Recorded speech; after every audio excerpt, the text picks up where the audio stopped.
Almost every human has a theology of his or her own about Yahweh. The Jewish believe that they are the chosen people of Yahweh. Many Christians and creationists, like myself, believe that Yeshua of Nazareth is the only begotten Son of Yahweh. The Muslims believe that Muhammad is the last and greatest prophet of Yahweh in human history. I think that's right. But the agnostics believe that mortal humans do not have enough intelligence or information to actually determine whether Yahweh exists or not. And then the atheists say that the entirety or the entity that we call Yahweh does not exist. What a divided people we actually are. Yet Leonardo da Vinci, the man himself, was a mysterious and a very, very strange person. Most people won't even touch on, but what he actually did for his own research would be deemed as rather inappropriate these days and would probably be locked up for many years. However, for hundreds of years, scholars, researchers and writers have all debated his actual religious beliefs and his learnings, some claiming that he was an actual Christian, others have labelled him as an absent-minded Roman Catholic or an agnostic and the forerunner of the Protestant Reformation, and also even as an atheist. So we can never really know about Leonardo da Vinci's actual religious mindset, but he was one of the most intelligent human beings at that time, if not the number one. Hence most people today want to know what his actual theology was all about. But empirically, it's very hard to say, but he had a good theology, didn't he? We can gather this from at least what he has left us. Subsequently, his mind did not work like this of a typical human being, because for starters, he wrote in backward mirror handwriting, so people couldn't actually read what he had written. Now, how many people can actually do that nowadays? Now, I quote, "We know more about the stars high above our heads as about the earth just below our feet. I can never do other than blame many of those ancients who said that the sun was no larger than it appears, among these being Epicurus, and I believe that he reasoned thus from the efforts of a light placed in our atmosphere equidistant from the centre.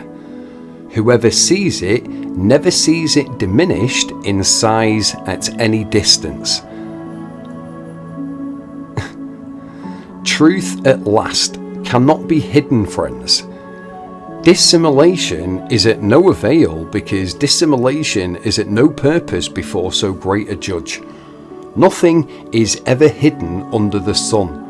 So those who study the ancients and not the words of nature are stepsons and not sons of nature, the mother of all good authors.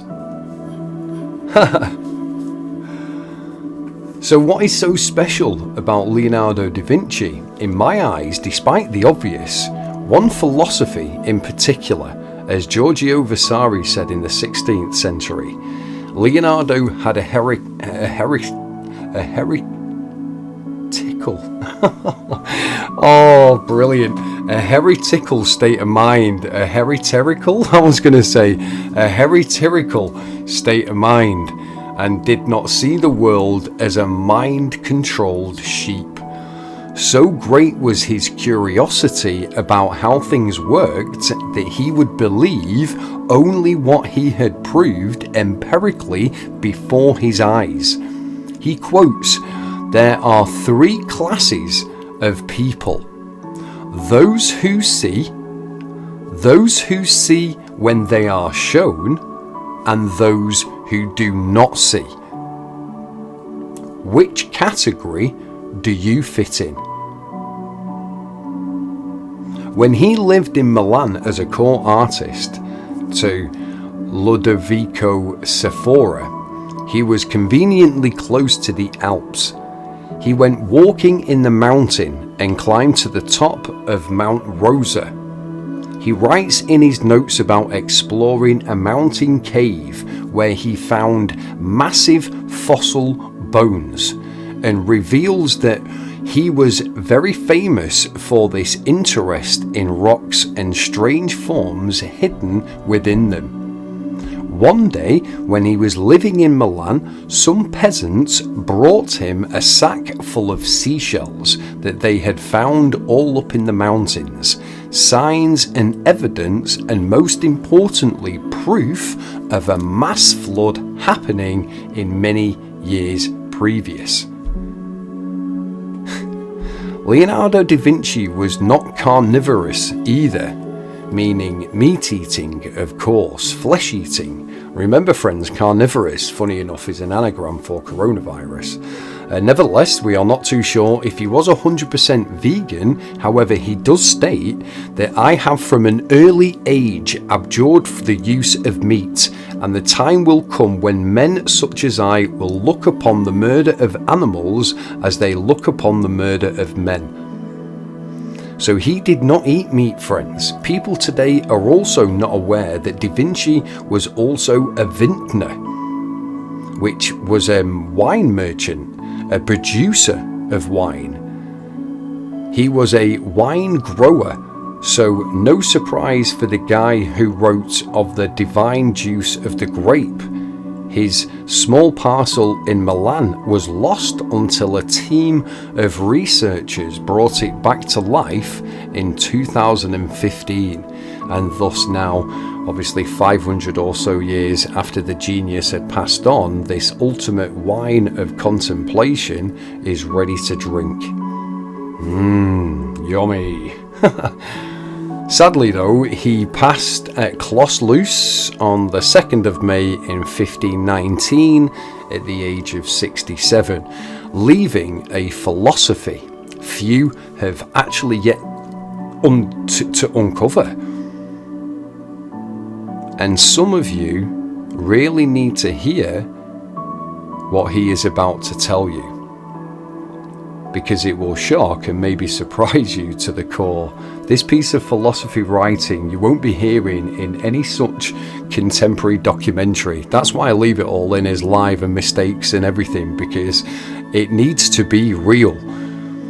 You're never going to hear information like this on Netflix and the TV, the streaming services, the radio. So in the words of Leonardo da Vinci, I quote, "I am well aware that because I did not study the ancients, some foolish men will accuse me of being uneducated. They will say that because I did not learn from their school books, I am unqualified to express an opinion. But I would reply that my conclusions are drawn from first-hand experience, unlike the scholars who only believe what they read in books written by others. Although I cannot quote from authors in the same way they do, I shall rely on a much worthier thing, actual experience, which is the only thing that could ever properly guided the men that they learn from. These scholars strut around in a pompous way without any thoughts of their own, equipped with only the thoughts of others, that they want to stop me from having my own thoughts, and if they despise me for being an inventor, then how much more should they be despised for not being inventors but followers and reciters of the works of others? When the followers and reciters of the works of others are compared to those who are inventors and interpretators between nature and man, it is as though they are non-existent mirror images of some original. Given that is the only chance that we are invested with the human form, I might think of them as being a herd of animals. Those who try to censor knowledge do harm to both knowledge and love, because love is the offspring of knowledge, and the passion of love grows in proportion to the certainty of knowledge. The more we know about nature, the more we can be certain of what we know, and so the more love we can feel for nature as a whole. Of what use are those who try to restrict what we know to only those things that are easy to comprehend? Often because they themselves are not inclined to learn more about a particular subject, like the subject of the human body. And yet they still want to comprehend the mind of Yahweh, talking about it as though that they had already dissected it into parts.